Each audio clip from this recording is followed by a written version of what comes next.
샤워 후 어지럽다면 이곳을 문지르라는 비결 들어보셨나요? 30년 전문의가 스탠퍼드 연구를 근거로 추천했습니다. 하지만 저희가 확인한 스탠퍼드 연구는 목 근육이 아닌 유전자에 대한 것이었습니다. 심지어 뇌 혈류 43% 증가는 쥐의 뇌 전기 자극 실험이었습니다. 잘못된 건강 정보가 당신의 건강을 위협합니다. 지금 당장 멈춰야 할 이유를 밝힙니다. 샤워하다가 혹은 샤워하고 나서 갑자기 핑 도는 느낌? 몸이 이렇게 휘청했던 경험 여러분 혹시 있으신가요? 아, 네. 가끔 그럴 때 있죠. 그쵸? 많은 분들이 그냥 나이 들어서 그런가? 아니면 혈액순환 좀 안 되나 하고 그냥 넘기시는 경우가 참 많아요. 그런데 만약에요. 이런 증상이 단순히 피곤해서 그런 게 아니라 나중에 건강에 좀 큰 문제를 일으킬 수 있는 그런 첫 신호라면 어떨까요? 이게 최근 온라인에서 5분 샤워 비결이라는 게 정말 뜨겁습니다. 네, 저도 들어봤습니다. 샤워할 때 딱 5군데만 좀 신경 써서 씻으면 노화를 막고 건강을 되찾을 수 있다. 이런 건데요. 근데 이게 그냥 민간요법 수준이 아니라 스스로를 30년 경력 내과 전문의라고 밝힌 분이 그것도 하버드 존스 홉킨스 같은 세계 최고 기관의 연구 결과를 근거로 든다는 거예요. 오, 굉장히 권위 있는 기관들이죠? 네, 그러면서 아주 구체적인 효과까지 약속합니다. 예를 들면 손바닥만 1분 자극해도 혈류 속도가 34%나 빨라진다. 또 목덜미를 자극하면 치매 위험이 4배나 줄어든다. 이런 식이에요. 정말 매일 5분 샤워하는 습관 하나로 약이나 주사보다 더 강력한 효과를 볼 수 있는 걸까요? 오늘 여러분께서 저희에게 공유해 주신 이 5분 샤워 비결 관련 자료들, 이걸 가지고요. 그 주장 뒤에 숨겨진 과학적 근거라는 것들, 이걸 저희가 하나하나 좀 따져보면서 그 실체를 한번 깊이 파헤쳐 보겠습니다. 자, 그럼 한번 제대로 들여다볼까요?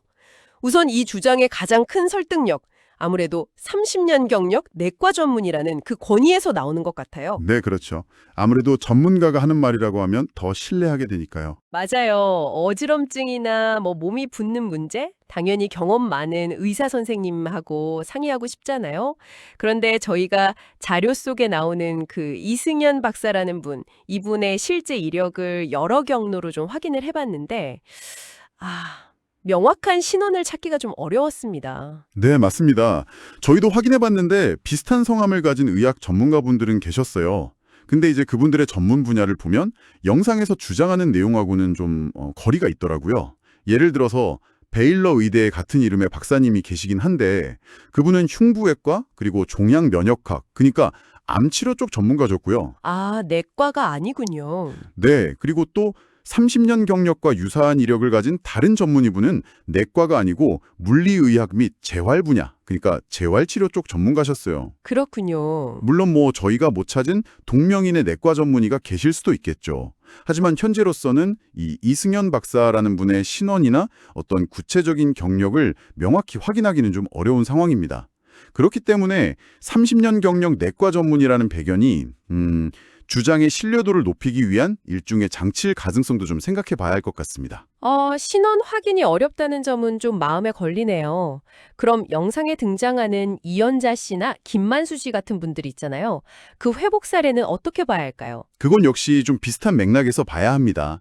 어떤 특정 치료법의 효과를 증명하려면 잘 설계된 임상 연구 결과가 필요하거든요. 네. 근데 영상 속의 사례들은 그런 객관적인 데이터라기보다는 개인적인 경험담, 그러니까 일종의 일화에 가깝다고 볼 수 있습니다. 검증이 좀 불가능하다는 한계가 있죠. 알겠습니다. 전문가 신원도 불분명하고 사례도 개인적인 경험담 수준이다.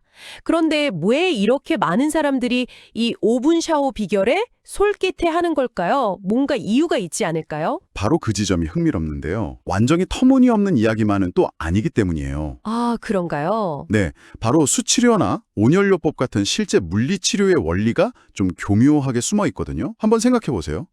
따뜻한 물로 샤워하면 기분이 좀 좋아지잖아요. 네, 그렇죠. 몸이 좀 풀리는 느낌이 들죠. 피부에 따뜻한 열이 가해지면 그 부위의 혈관이 일시적으로 좀 확장되면서 혈액순환이 조금 더 활발해집니다. 그럼 이제 근육이 이완되고 뻣뻣함이나 가벼운 통증 같은 게 잠시나마 줄어드는 걸 느낄 수가 있죠. 아, 목덜미나 어깨 같은데 따뜻한 물줄기 맞으면 좀 풀리는 느낌? 그런 거군요. 맞아요. 손발이 따뜻해지는 느낌도 그렇고요. 이건 과학적으로 설명 가능한 아주 즉각적이고 주관적인 긍정적 경험인 거죠. 아하. 그러니까 몸이 즉각적으로 편안해지는 걸 느끼니까 와, 이게 진짜 효과가 있나 보다 하고 믿게 된다 이런 말씀이시군요. 정확합니다. 네, 그게 바로 설득력의 함정이라고 할 수 있죠. 사람들은 이 국소적이고 일시적인 기분 좋은 느낌, 이걸 마치 혈압이 조절되고 치매가 예방되는 것 같은 그런 전신적이고 영구적인 질병 치료 효과와 혼동하기가 쉬워요. 그렇죠.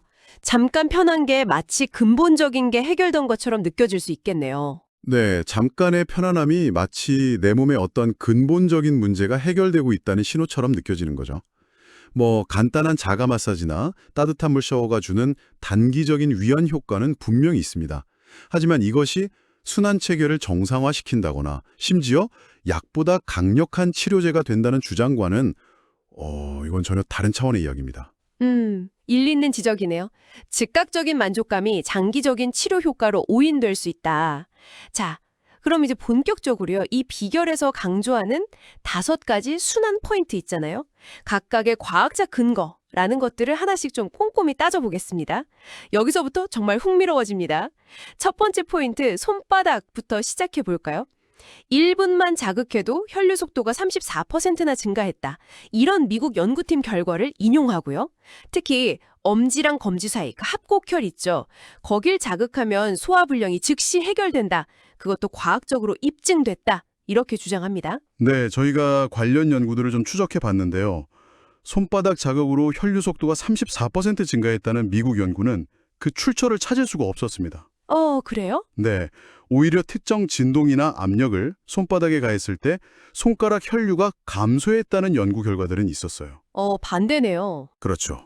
따라서 34%라는 수치는 근거가 좀 불분명하거나 아니면 좀 임의로 만들어졌을 가능성이 높아 보입니다. 합곡혈의 경우는 이게 한의학에서 중요한 혈자리로 알려져 있고 소화기 문제 등에 활용되기도 합니다만 합곡혈 자극만으로 소화불량이 즉시 해결된다. 이 주장을 뒷받침할 만한 강력한 현대과학 연구는 좀 부족합니다. 관련 연구들을 종합적으로 분석한 국내 문헌 검토 결과를 봐도요. 대부분 침 치료나 다른 치료와 병행되었기 때문에 합곡혈 자극 단독의 효과를 명확히 입증하기는 어렵다고 보고 있습니다. 그렇군요. 결국 익숙한 민간요법 개념에다가 출처 불명의 통계를 덧붙여서 과학적인 것처럼 포장한 사례, 이렇게 볼 수 있겠습니다. 자, 두 번째는 오금, 즉 무릎 뒤쪽입니다. 여기를 1분 자극하면 림프순환 속도가 2배 빨라진다는 독일 연구팀 결과, 그리고 오금이 막히면 다리 부종 위험이 6배나 높아진다. 이건 하버드 의대 연구를 근거로 제시하는데요. 이건 어떤가요? 여기서부터는 좀 연구 내용을 상당히 왜곡하거나 전혀 관련 없는 연구를 가져다 쓰는 패턴이 보이기 시작합니다. 아, 왜곡이요? 네. 저희가 찾아낸 독일 연구팀, 연구 있었습니다. 존재는 했어요. 하지만 그 내용은 피부암의 일종인 흑색종이 오금 부위 림프절로 전이되었는지를 영상검사, 그러니까 림프 신티그래피라는 기법으로 확인하는 종양학, 즉 암 진단에 관한 연구였습니다. 암 진단 연구요? 마사지랑 완전 다른데요. 그렇죠. 마사지로 림프 순환 속도를 높이는 것과는 전혀 관련이 없고요. 2배라는 수치 역시 그 연구 내용에는 등장하지 않습니다. 와, 암 진단 연구를 림프 마사지 효과로 둔밥시킨 거군요. 그럼 하버드 연구는요? 그것도 그런가요? 하버드 연구 지장 역시 마찬가지로 사실과 다릅니다. 저희가 확인한 관련 연구는 하버드 의대와는 무관했고요. 젊은 운동선수들이 특정 자세를 취했을 때 다리 동맥이 눌리는 현상, 이걸 체위성 슬화동맥 폐쇄 증후군이라고 하는데 이것에 관한 스포츠의학 분야의 연구였습니다. 아, 이것도 노년층의 림프 부종과는 전혀 다른 문제네요. 네, 전혀 다르죠. 그리고 6배라는 수치 또한 근거를 찾을 수가 없었습니다. 오금 부위가 림프 순환과 관련이 있는 것은 맞아요. 하지만 그 주장을 뒷받침하기 위해서 전혀 다른 분야의 연구들, 그러니까 암 진단 연구나 스포츠의학 연구에서 관련 있어 보이는 키워드만 속속 뽑아와서 가짜 증거를 만들어낸 것으로 보입니다. 이야, 점점 더 심해지는데요. 세 번째 포인트는 사타구니입니다. 이건 존스 홉킨스 연구를 근거로 드는데 이 부위 림프 순환이 활발하면 면역력이 높아지고 암 발생률도 낮아진다. 이렇게 말하고요. 또 영국 의학 연구에서는 혈류가 원활하면 하체가 차가울 확률이 9배나 낮아진다고 했다네요.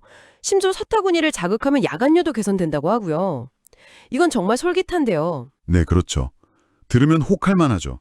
하지만 이 부분이 아마 연구 내용을 가장 심각하게 왜곡한 사례 중 하나일 겁니다. 아, 가장 심각하다고요? 네.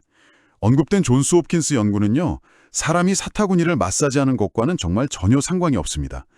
실제 연구는 암세포를 공격하는 면역세포, T세포라고 하죠. 이걸 더 효과적으로 후련시키기 위해서 특수하게 제작된 하이드로젤 형태의 인공 림프절을 만들었어요. 그리고 이걸 실험용 쥐의 피부 아래에 이식한 아주 최첨단 암면역 치료법 개발 연구였습니다. 잠시만요. 정리를 좀 해보면 쥐에게 인공 림프절을 피부 이식한 실험 결과가 사람이 샤워하면서 사타구니를 문지르는 효과로 둔갑했다. 이 말씀이신 거죠, 지금? 네, 그렇습니다. 완전히 다른 차원의 이야기죠. 와, 영국 연구 주장도 마찬가지입니다.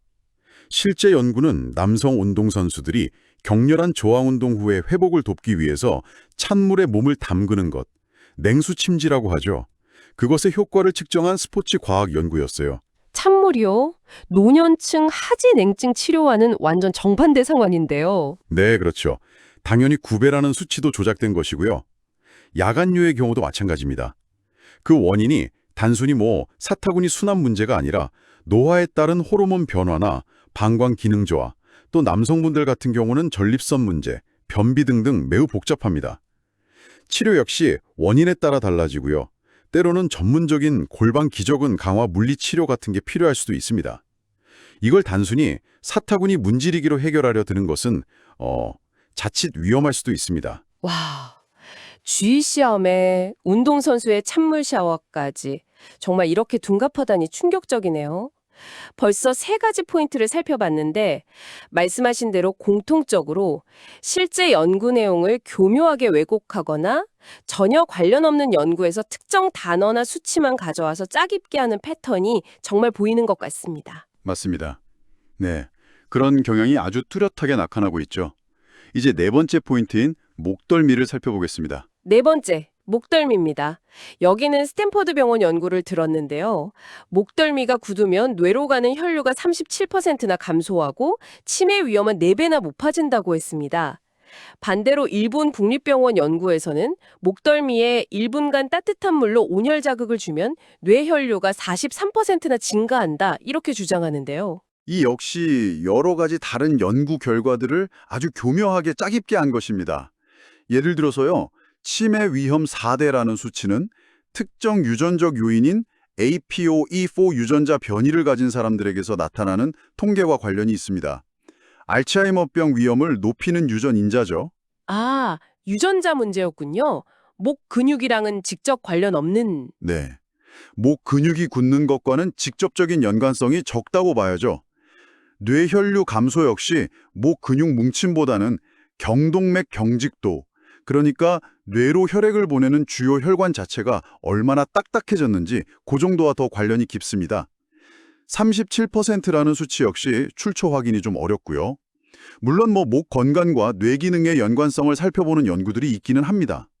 하지만 단순 근육 뭉침보다는 경추 척추관절염, 그러니까 목뼈 관절의 염증 같은 구조적인 문제를 다루고요.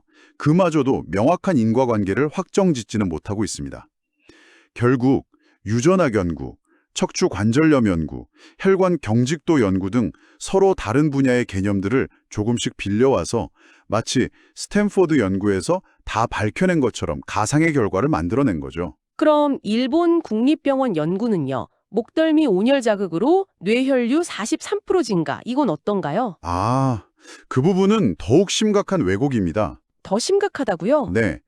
저희가 추적한 관련 연구들은요, 따뜻한 물줄기와는 정말 전혀 상관없는 것들이었습니다.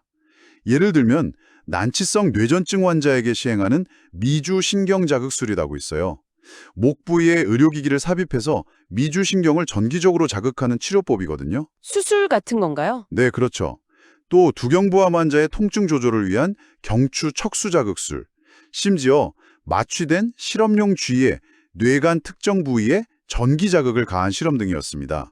와, 샤워기 물줄기를 이런 전문적인 신경외과 시술이나 쥐 뇌 전기 자극 실험과 동일시하는 것은 정말 심각한 논리 비약이라고 할 수 있습니다. 신경외과 수술이나 쥐 뇌 전기 자극이라니 정말 상상 이상인데요. 자, 마지막 5번째 포인트, 명치는 어떤가요? 여기는 하버드 대학 연구에서 명치가 굳으면 스트레스 호르몬이 많이 나온다고 하고, 또 옥스퍼드 대학 연구에서는 명치 마사지를 했다니 불면증 환자 10명 중 7명이 숙면을 취했다, 이렇게 주장합니다. 이것도 역시 연구 내용을 잘못 해석하거나 아예 존재하지 않는 연구를 인용한 경우입니다.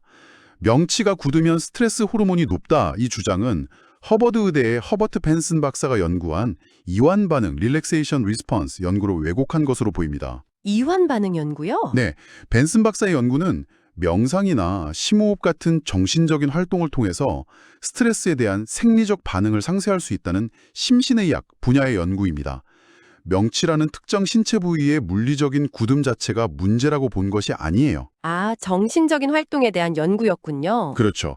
그리고 옥스퍼드 연구에서 불면증 환자 10명 중 7명이 명치 마사지로 숙면했다는 주장은 해당 근거를 찾을 수가 없었습니다. 근거가 없군요. 네, 아마도 발열 반사요법, foot reflexology 같은 개념을 좀 잘못 적용한 것으로 추측되는데요. 실제 발 반사요법 이론에서도 명치에 해당하는 반사구는 발바닥에 위치하고요. 열화 문헌 검토 결과를 보면 불면증 개선을 위한 핵심적인 반사구는 아니라고 보고 있습니다. 네, 마지막 명치까지 확인해보니 결국 5가지 주장 모두 비슷한 패턴을 보입니다. 권위 있는 기관의 이름을 빌리고 출처불명의 수치를 제시하고 전혀 관련 없는 연구 결과를 입맛대로 가져다 쓰는 방식, 이게 반복되네요. 이런 식으로 근거를 왜곡하는 것이 단순한 오류가 아니라 의도적인 전략이다, 이렇게 봐야 하는 걸까요? 네, 그렇다고 볼 수 있습니다. 이건 객관적인 의학 정보를 전달한다기보다는 사람들이 가진 건강에 대한 불안감, 이걸 이용해서 만들어낸 정교한 유사의학 마케팅 담론에 가깝습니다. 그 전략을 분석해보면 크게 3단계로 진행되는 것 같아요. 3단계 전략이요? 네, 첫째는 공감대 형성입니다. 샤워 후 어지럼증처럼 특히 노년층에서 실제로 경험하거나 걱정하는 문제를 정확히 짚어내면서 이거 내 이야기인데? 하고 느끼게 만드는 거죠. 둘째는 긍정적 경험 제공입니다. 아까 말씀드렸듯이 수치료나 온열요법의 원리를 이용해서 따뜻한 물로 인한 주관적인 편안함, 이런 실제 긍정적인 피드백은 즉각적으로 경험하게 합니다. 정말 몸이 좀 풀리는 것 같네? 하는 느낌을 주는 거죠. 아, 공감하고 경험하게 하고. 네. 그리고 마지막 셋째가 권위와 희망 부여 단계입니다. 이 일시적이고 주관적인 편안함을 마치 영구적인 질병 치료 효과인 것처럼 격상시키기 위해서 조작된 통계 수치와 하버드, 존스 홉킨스, 스탠퍼드 같은 저명한 기관의 이름을 무차별적으로 인용하는 겁니다. 네. 바로 이 과정에서 실험용 쥐의 피부 이식 실험이나 뇌수술 같은 연구 결과가 평범한 샤워의 효과로 둔갑하게 되는 거죠. 이 세 단계가 착착 결합되면서 사람들에게 굉장히 강력한 믿음을 심어주는 겁니다. 와, 정말 치밀한 전략이네요. 공감, 경험, 권위 부여라. 자, 그렇다면 이 5분 샤워 비결이 해결해 준다고 주장하는 문제들, 예를 들어 샤워 후 어지럼증 같은 것들에 대해서 진짜 현대 의학에서는 어떤 해결책을 제시하고 있을까요? 이게 정말 중요한 부분이겠죠. 네, 맞습니다. 그 부분을 명확히 짚고 넘어가는 것이 중요합니다. 먼저 샤워 후 어지럼증. 이 현상의 의학적인 실체는 기립성 저혈압일 가능성이 높습니다. 기립성 저혈압이요? 네.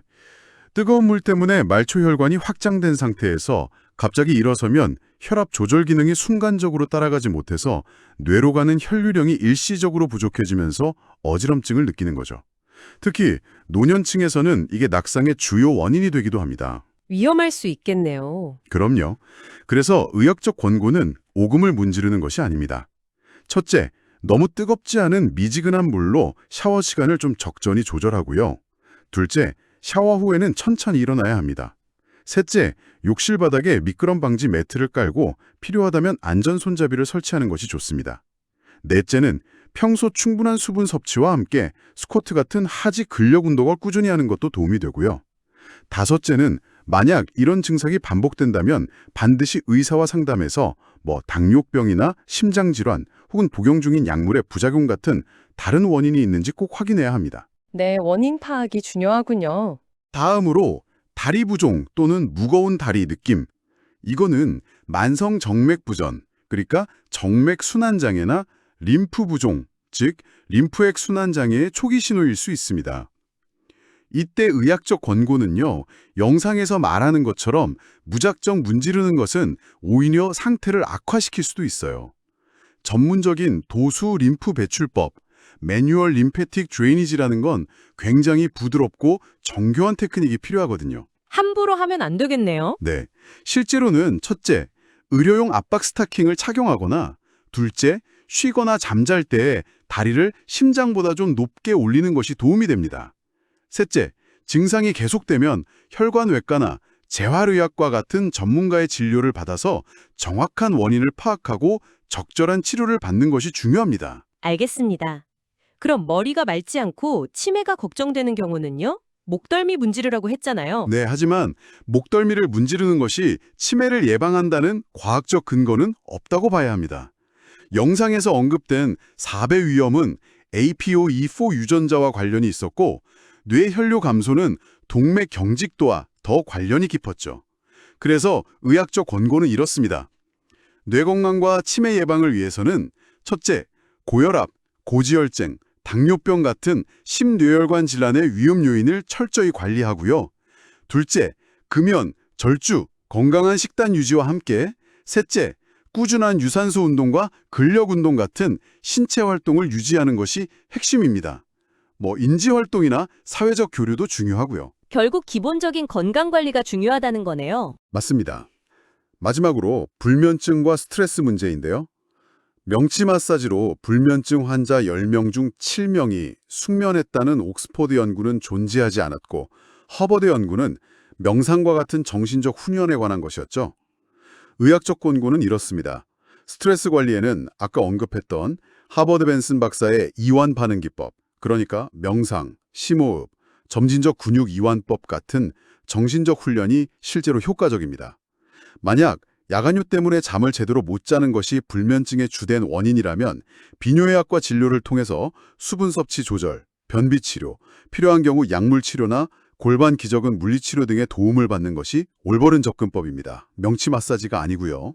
네, 오늘 저희는 소위 30년 경력 내과 전문의와 하버드, 존스 홉킨스 같은 세계 최고 연구기관들의 이름을 내세웠던 5분 샤워 비결의 실체를 하나하나 추적해봤습니다.